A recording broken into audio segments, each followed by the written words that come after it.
À défaut d'utiliser un moyen de locomotion adéquat, les étudiants de l'université de Douala, campus de PK17, sont contraints de recourir aux camions de transport d'agrégats pour effectuer leur déplacement. Mesdames, Messieurs, non, ce n'est pas une blague, ce n'est pas un fake, ce n'est pas un montage. Ce que vous voyez là, c'est la réalité. Une réalité camerounaise. Nous sommes au Cameroun, nous sommes dans un pays qui est une puissance régionale ou sous-régionale. Un pays qui aurait pu être le Qatar ou comme le Qatar. Nous sommes au Cameroun. Nous sommes dans une artère qui mène vers une université, l'université camerounaise, l'université de Douala, la capitale économique d'un pays immensement riche. Oui, cette route devenue impraticable, qui est certainement en plus mauvais état que les routes de Gaza, de Cisjordanie, de l'endroit où le Hamas a bombardé Israël. Cette route est pire que les routes d'Ukraine, bombardées par l'armée russe. Cette route, nous l'avons vue se dégrader pendant des années. Des années. Depuis que l'État camerounais a décidé de construire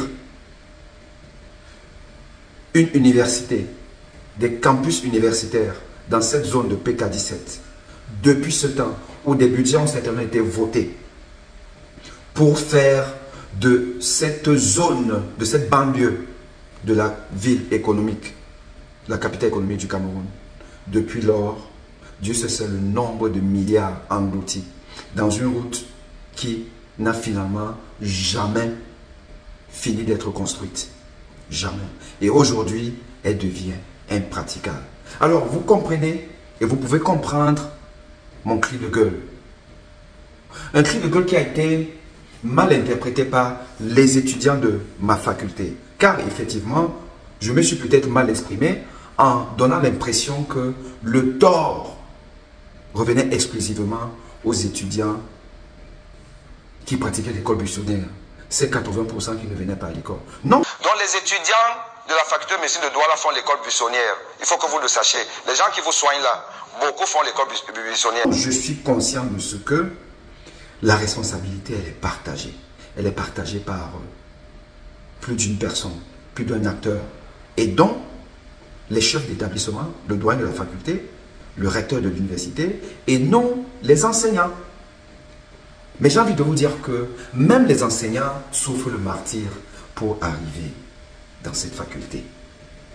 Ce n'est simplement pas possible. Nous sommes donc dans un pays où les détournements se chiffrent en milliards. Les projets non impactants, comme l'organisation d'une Coupe des Nations, va aller chercher des centaines de milliards pour un résultat finalement pas au rendez-vous. Car nous savons aujourd'hui que les stades, pour ceux qui ont même été finalement construits jusqu'au bout du cahier de charge, n'ont aucune rentabilité. Et je ne parle pas d'Olembe et consorts. Covid Gate, combien de milliards dépensés? Pour quel résultat? Car en fait, il faut dire que le mystère sur l'absence d'hécatombe en Afrique, qui n'est pas simplement une exclusivité camerounaise, ce mystère-là, même la science n'arrive pas à y répondre. Mais bon, on fait un constat. Mais toujours est-il que des milliards et des milliards ont été engloutis dans le Covid Gate. Mais on n'est pas capable de construire une route qui va mener les étudiants, les apprenants et les enseignants, les sachants vers la rencontre du savoir et des acquis du savoir. Non, on n'en est pas capable et personne ne dit rien. Oui, je comprends et je vous dis très sincèrement, je sais que le recteur de l'université de Douala est préoccupé par cette situation, dont il n'a certainement pas les clés de la solution. Car ce n'est pas lui le chef d'œuvre. Oui, je reconnais qu'une fois j'ai assisté à un séminaire qu'il a inauguré au campus, à l'amphi de la faculté de médecine, où il a encore rappelé au maire de la ville qu'il est toujours commandeur de la réparation de cette route. Ça, je le reconnais. J'ose croire, et je pense, j'ai appris qu'il fait des pieds et des mains, il va à Yaoundé pour essayer de faire du lobbying. Mais ce n'est certainement pas son rôle.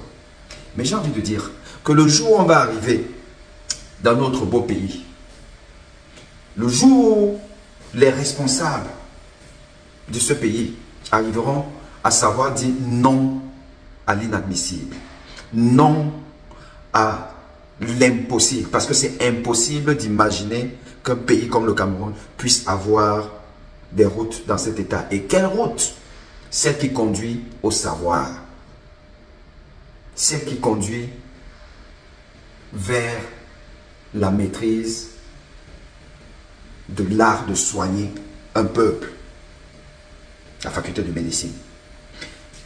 Quand les dirigeants camerounais sauront dire non, je ne peux pas.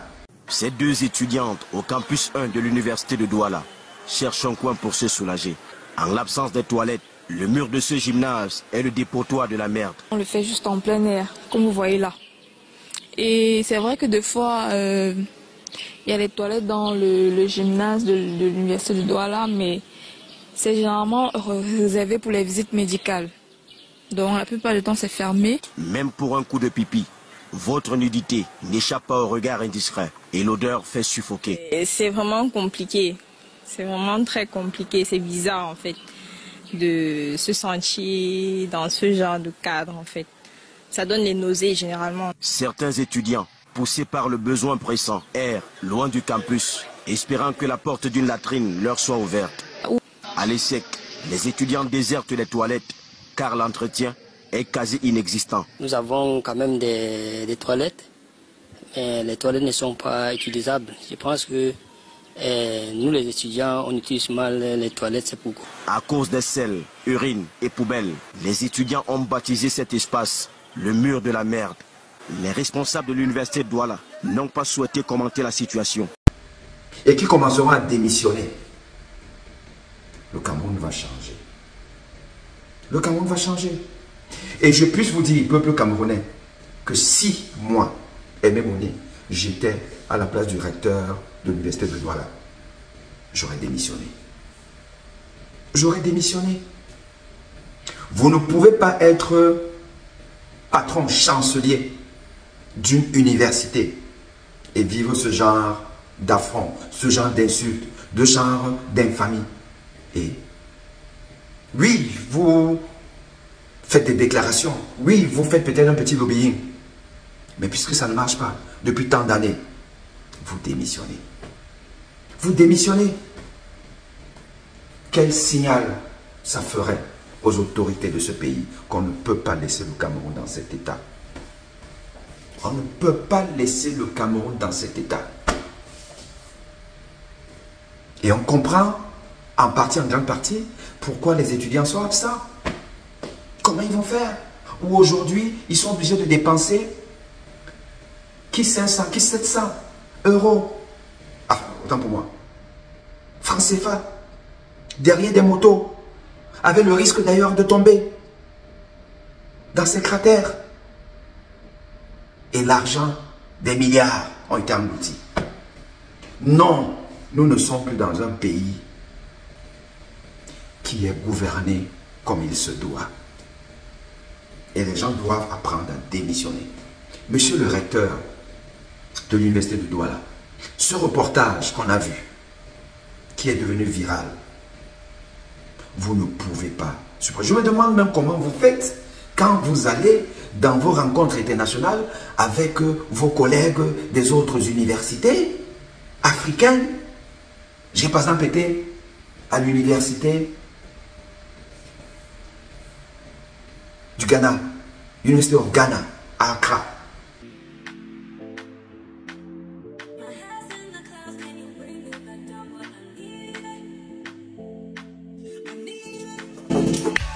si vous voulez tuer une nation, pas la peine d'y larguer des bombes, il suffit juste de baisser le niveau d'éducation.